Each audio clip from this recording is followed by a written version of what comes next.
Hello दोस्तों, मैं प्रणाली। आज आपको कक्षा 10वीं की रासायनिक विज्ञान के बारे में पढ़ाऊंगी। तो चलिए हम अ, नए अध्याय से शुरू करते हैं, जिसका नाम है अम्ल, क्षारक एवं लवण।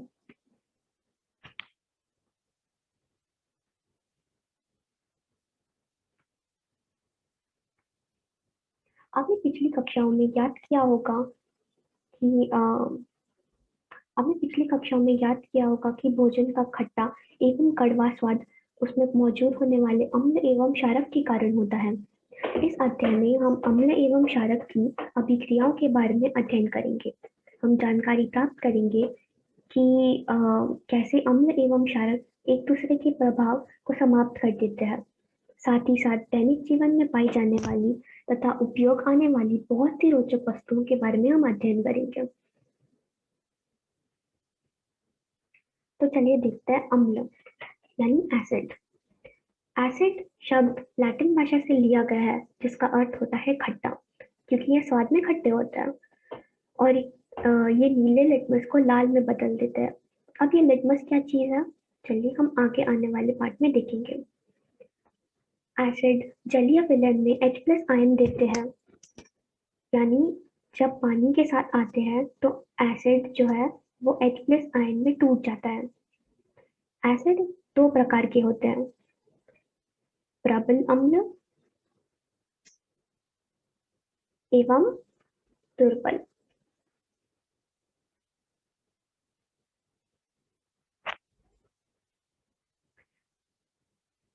प्रबल अम्ल का अगर मैं उदाहरण दूं तो वो होगा H2SO4 यानी सल्फ्यूरिक एसिड, HCl यानी हाइड्रोक्लोरिक एसिड। तीसरा होगा HNO3 यानी नाइट्रिक एसिड। ये सारे प्रबल अम्ल के उदाहरण हैं। और अगर मैं आपको दुर्बल अम्ल का उदाहरण दूं तो वो होगा CHCO3 यानी एसिटिक एसिड, जो विनेगर में पाया जाता है। विनेगर जो होता है वो 95% एसिटिक एसिड होता है और इसमें 5% पानी की मात्रा होती है। दूसरा दुर्बल अम्ल का अगर मैं आपको उदाहरण दूं तो वो होगा लैक्टिक एसिड।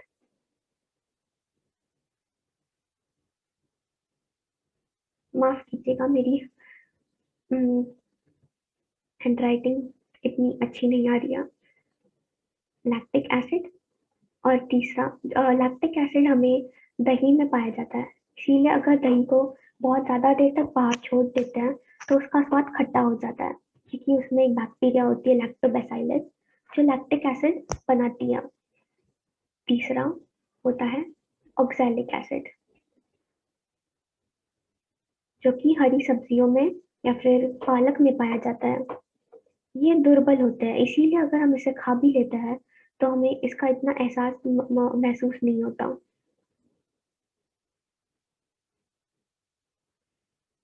नेक्स्ट नेक्स्ट होते हैं बेसिस यानी क्षारक। ये स्वाद में कड़वे होते हैं।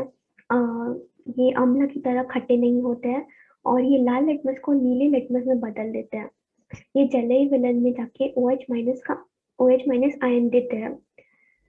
प्रबल क्षारक के कुछ उदाहरण हैं सोडियम हाइड्रोक्साइड यानी NaOH, पोटेशियम हाइड्रोक्साइड यानी KOH और CaOH यानी कैल्शियम हाइड्रोक्साइड।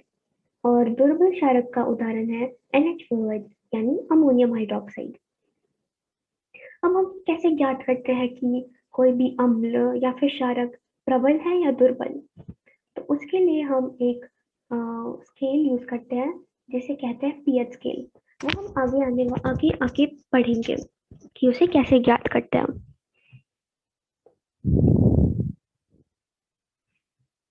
सूचक सूचक रंग में परिवर्तन के द्वारा ये सूचक बताते हैं कि कोई पदार्थ अम्ल है या क्षारक। अगर हमारे पास दो टेस्ट ट्यूब में कुछ हमें ज्ञात नहीं है कि इस इन दोनों टेस्ट ट्यूब में क्या है, तो हम कैसे पता करेंगे कि इसके अंदर क्या है? क्या हम उसे क्या हम उसका स्वाद लेंगे, यानी हम उसे चखेंगे? बिल्कुल नहीं, हम ऐसा नहीं कर सकते क्योंकि ये बहुत घातक हो सकता है। हमारे शरीर के लिए। तो हम क्या करेंगे? हम सूचक का प्रयोग करेंगे जो कि हमें बताते हैं कि एसिड है या बेस, क्योंकि वो एसिड और बेस के साथ अलग अलग रिएक्ट करते हैं, यानी अलग अलग उनकी रिएक्शंस होती है। तो उससे हमें पता चल जाता है कि ये अम्ल है या क्षारक। कुछ ऐसे पदार्थ होते हैं जिनकी गंध अम्लीय या क्षारकीय मात्रा में भिन्न हो जाती है, तो हमें पता चल जाता है कि इसमें अम्ल है या क्षारक। जिसमें जो सूचक अ, जो सूचक गंध से हमें बताते हैं, उन्हें ऑल्फैक्टरी सूचक कहते हैं, यानी गंधीय। जैसे लाल पत्ता गोभी, ये क्षारक के क्षारक में आते से ये नीला रंग का हो जाता है। और जब हम इसे अम्ल में डालते हैं, यानी विनेगर जो एसिड होता है, उससे उसमें ये गुलाबी रंग का हो जाता है। और पानी के इसमें इसका रंग कुछ चेंज नहीं होता। तो देखिए ये कितना हमारे लिए अच्छा है कि हम इससे भिन्नता कर सकते हैं। चलिए ये टेबल से देखते हैं कि कितने प्रकार के सूचक होते हैं। हमारे पास 3 प्रकार के सूचक होते हैं: प्राकृतिक, कृत्रिम और गंधीय। प्राकृतिक यानी ये पौधों में पाए जाते हैं, जैसे लिटमस। लिटमस हमें एक पौधे से मिलता है जिसे हम लाइचन कहते हैं।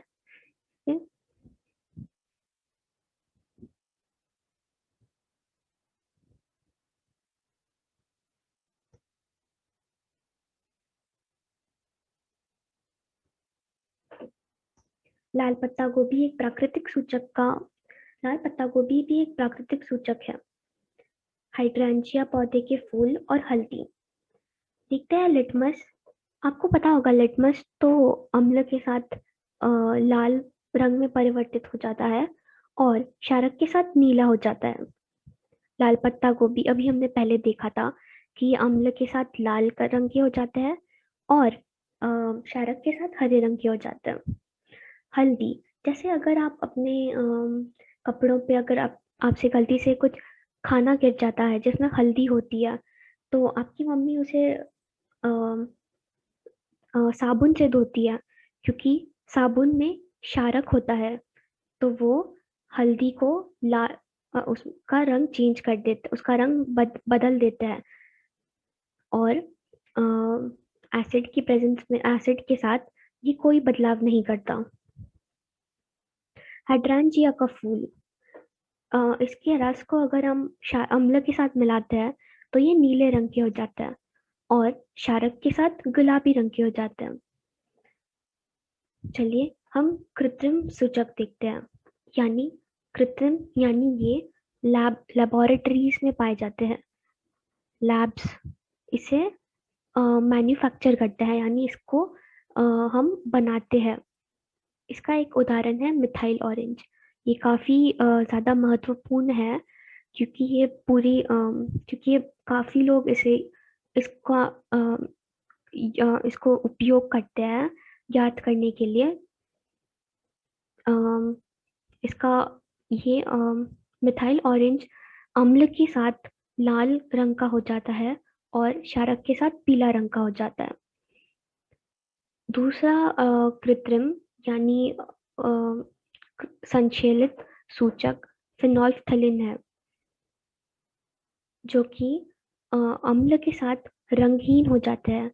इसका फिनोल्फ्थालीन का जो रंग होता है वो गुलाबी होता है, पर अगर हम उसे अम्ल में डालते हैं तो वो रंगहीन हो जाता है, यानी उसका रंग पूरा बदल जाता है। ये तो मतलब जैसे एक चमत्कार ही है। और क्षारक के साथ इसका कोई परिवर्तन नहीं होता। आपको ये याद रखने की ज़रूरत है कि फिनोल्फ्थालीन का जो पहले से जो उसका रंग होता है वो गुलाबी ही होता है, यानी इस रंग का कुछ यहाँ पे ये जो दिया हुआ है ये रंग का। ये भी आप अपनी आने वाली लैब्स में यूज़ करेंगे अगर आपको मौका मिला तो। काफ़ी अच्छा होता है इसका उपयोग। तीसरा है गंधीय सूचक। प्याज का रस, जैसे ये अम्ल के साथ एकदम तीक्ष्ण गंध देता है, एकदम उसकी गंध एकदम तीक्ष्ण हो जाती है, और क्षारक के साथ इसकी कोई गंध नहीं आती है। ये एक और एक गंधीय सूचक है जिसे वेनिला कहते हैं। वेनिला जो होता है वो अम्ल के साथ कोई गंध नहीं देते हैं, मतलब उसकी गंध समान रहती है और क्षारक के साथ इसकी कोई गंध नहीं रहती। लौंग का तेल समान गंध रहती है इसकी अम्ल के साथ, और क्षारक के साथ कोई गंध नहीं रहती, इसकी गंध पूरी चली जाती है, इसमें इसकी गंध का परिवर्तन नहीं होता इन दोनों में। चलिए आइए हम अम्ल एवं क्षारक की अभिक्रियाओं को देखते हैं।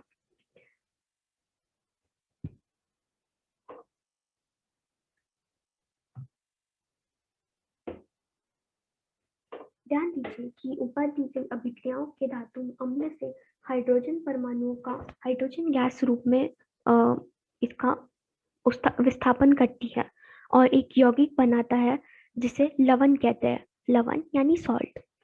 अम्ल के साथ धातु की अभिक्रियाओं को इस प्रकार व्यक्त किया जा सकता है: अम्ल धातु, लवण और हाइड्रोजन गैस।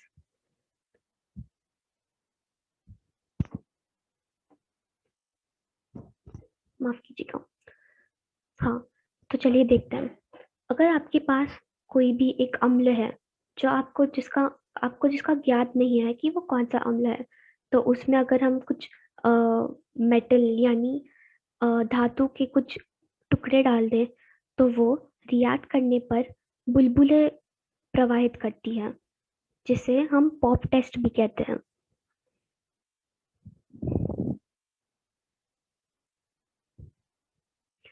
ये काफी जरूरी है, क्योंकि अगर हमारे पास एक सॉल्यूशन है जिसका हमें पता नहीं कि इसमें क्या है, और हम इसको ज्ञात कर सकते हैं कि हम कुछ मेटल हमारे पास कुछ जिंक के टुकड़े हैं, अगर हम उसको अम्ल के साथ मिला लेंगे तो वो हाइड्रोजन गैस प्रोड्यूस करती है। अगर हम इस हाइड्रोजन गैस के पास में आने मोमबत्ती जलाएं तो एक फट सी आवाज आती है जो दर्शाती है कि वो हाइड्रोजन गैस वहां से निकल रही है।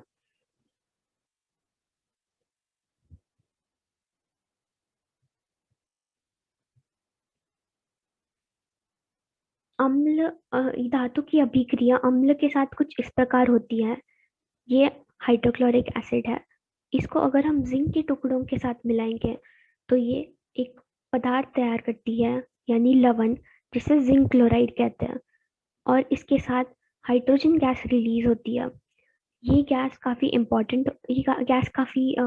महत्वपूर्ण होती है, क्योंकि ये रॉकेट्स में जाने के लिए एक फ्यूल की तरह भी यूज होती है। फ्यूल यानी ईंधन, ईंधन की तरह भी इसका प्रयोग कर सकते हैं। और धातु को अगर हम किसी क्षारक के साथ मिलाएंगे, यानी NaOH, NaOH एक प्रबल क्षारक है। अगर हम इसे जिंक के साथ मिलाएंगे तो सोडियम जिंकेट, ये एक लवण हमें मिलता है जो कि काफी उपयोगी होता है, और हाइड्रोजन गैस मिलती है।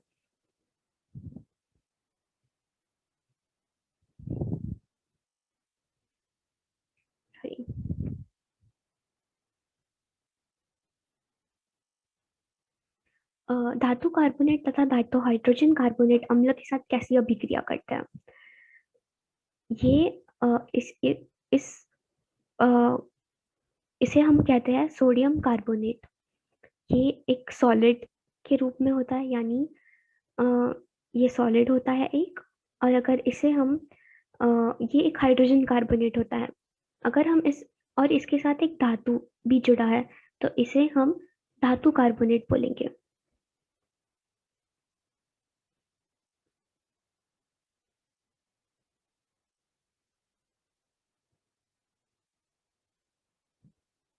अगर हम धातु कार्बोनेट को अम्ल के साथ इसकी रिएक्शन करवाएंगे तो हमें NaCl मिलता है, यानी साधारण नमक।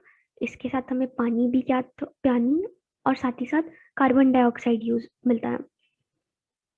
इस क्रियाकलाप में होने वाली अभिक्रिया इस प्रकार होती है, और ये जो होता है सोडियम हाइड्रोजन कार्बोनेट, ये जो हमें मिलता है वो HCl के साथ मिला के सोडियम क्लोराइड बनाता है और पानी और कार्बन डाइऑक्साइड गैस रिलीज होती है। ये केवल एक उदाहरण है बताने के लिए कि धातु कार्बोनेट, ये धातु कार्बोनेट है और ये धातु हाइड्रोजन कार्बोनेट है। धातु क्योंकि इसमें सोडियम है, हाइड्रोजन क्योंकि इसमें हमें एक हाइड्रोजन दिख रहा है, और कार्बोनेट, कार्बोनेट यानी CO3 वाला पार्ट जो होता है वो कार्बोनेट होता है। तो धातु हाइड्रोजन कार्बोनेट अम्ल के साथ इस प्रकार रिएक्ट करती है जो हमें सोडियम क्लोराइड देगा। इस रिएक्शन को आप बैलेंस याद से कीजिएगा। एक और एक हम धातु कार्बोनेट देखते हैं, सॉरी धातु इसे कहते हैं CaOH होल ट्वाइस यानी कैल्शियम हाइड्रोक्साइड। चलिए हम इस टेस्ट में देखते हैं कि इसमें क्या हो रहा है। हमने कुछ इसमें HCl लिया है यानी हाइड्रोक्लोरिक एसिड, और हमने इसमें कुछ सोडियम कार्बोनेट की टुकड़े डाल दिए हैं। ये जाके ये जाके CO2 गैस प्रोड्यूस, मतलब कार्बन डाइऑक्साइड गैस रिलीज करेंगे इस यहाँ से,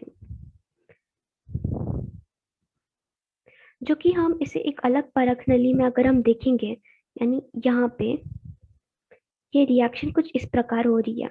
यहाँ पे इसमें हम कैल्शियम हाइड्रोक्साइड लेंगे और यहाँ से जो CO2 गैस बनेगी, यहाँ से जो बन रही है, अगर उस CO2 गैस को अगर हम यहाँ पे इकट्ठा कर लेंगे तो इसकी रिएक्शन कुछ इस प्रकार होगी। ये कैल्शियम हाइड्रोक्साइड CO2 जो है वो कैल्शियम हाइड्रोक्साइड के साथ रिएक्ट करने पर एक calcium chloride, calcium carbonate produce करता है जो कि होता है धातु कार्बोनेट।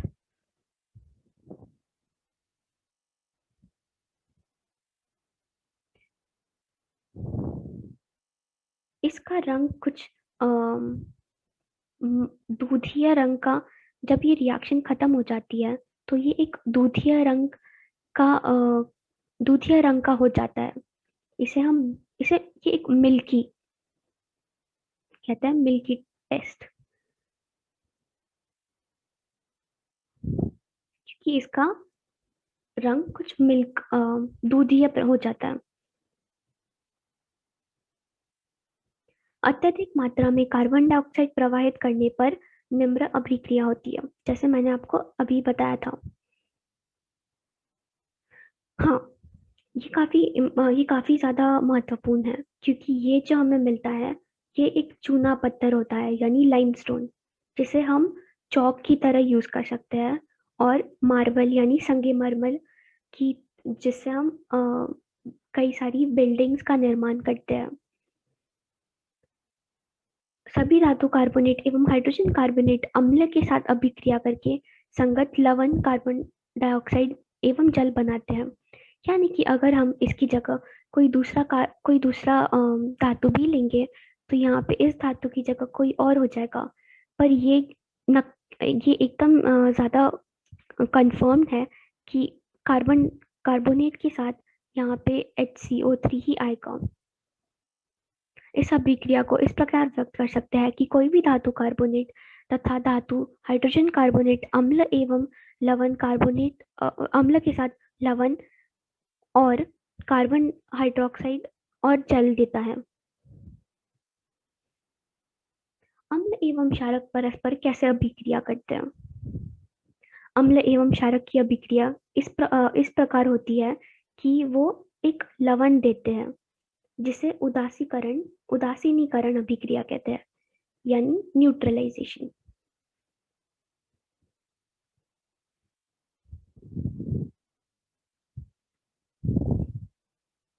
मैंने पाठ के स्टार्टिंग में ही आपको बता दिया था कि उदासीनीकरण तब होती है जब एक अम्ल दूसरे क्षारक के साथ अभिक्रिया करता है, उससे एक लवण तैयार होता है, उसके साथ ही साथ हमें जल भी मिलता है। कुछ उदाहरण देख लेते हैं, जैसे सोडियम हाइड्रोक्साइड HCl यानी हाइड्रोक्लोरिक एसिड के साथ NaCl यानी सोडियम क्लोराइड देता है और इसके साथ हमें जल प्राप्त होता है। ये भी एक जरूरी चीज है कि प्रबल अम्ल के साथ दुर्बल क्षारक अगर रिएक्ट करते हैं तो हमें अम्लीय लवण मिलता है। अम्लीय लवण यानी एसिडिक सॉल्ट, जिसमें एसिड का प्रमाण थोड़ा सा ज्यादा हो जाता है। और जल तो हमें हर उदासीनीकरण अभिक्रिया में मिलता है। दुर्बल अम्ल यानी हमारा एसिड वीक है, और प्रबल क्षारक यानी हमारा जो बेस है वो काफी प्रबल है। तो साधारण सी बात है कि हमें जो लवण मिलेगा वो क्षारकीय होगा। वैसे ही आप याद कर लीजिएगा कि कैसे प्रबल अम्ल और क्षारक के साथ हमें किस प्रकार का लवण मिलेगा।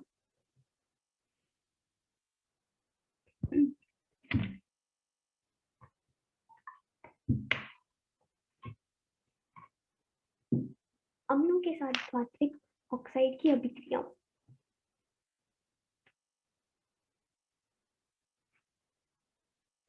अगर हम बीकर में कॉपर ऑक्साइड की अल्प मात्रा लेते हैं और उसको धीरे धीरे हाइड्रोक्लोरिक एसिड के साथ मिलाते हैं तो उसका रंग क्या होगा और हमें क्या क्या प्रोडक्ट मिलेंगे।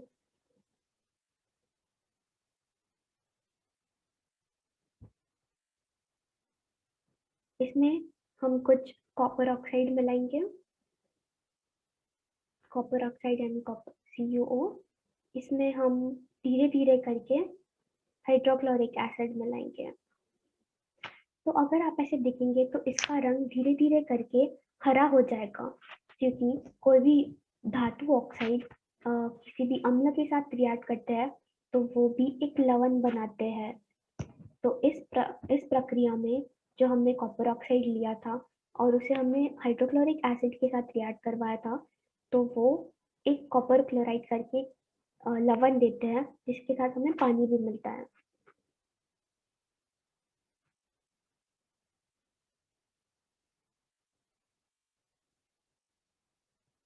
जिसका रंग हरा हो जाता है बाद में। अत्यधिक ऑक्साइड प्रवृत्ति में अम्लीय होता है तथा विद्युत क्षार प्रवाहित करता है। अधात्विक ऑक्साइड यानी अधात्विक यानी जिसमें धातु नहीं होता। ये एग्जाम्पल मैं अभी आपको एक्सप्लेन करूंगी।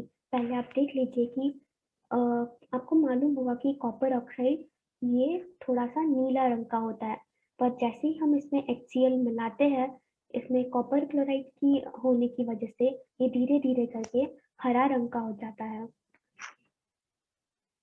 हाँ, अधात्विक ऑक्साइड यानी जिसमें धातु नहीं है, जिसका एक बहुत ज्यादा जिसका एक बहुत महत्वपूर्ण उदाहरण है CO2। देखिए, इसमें ऑक्साइड का पार्ट तो है, पर इसमें हमें पता है कि कार्बन धातु नहीं है। तो ये एक अधात्विक ऑक्साइड है जो कि कैल्शियम हाइड्रोक्साइड के साथ में एक धातु कार्बोनेट देते हैं। ये आपको याद रखना बहुत जरूरी है कि CO2 यानी कार्बन डाइऑक्साइड अधात्विक ऑक्साइड है और ये एक क्षारक के साथ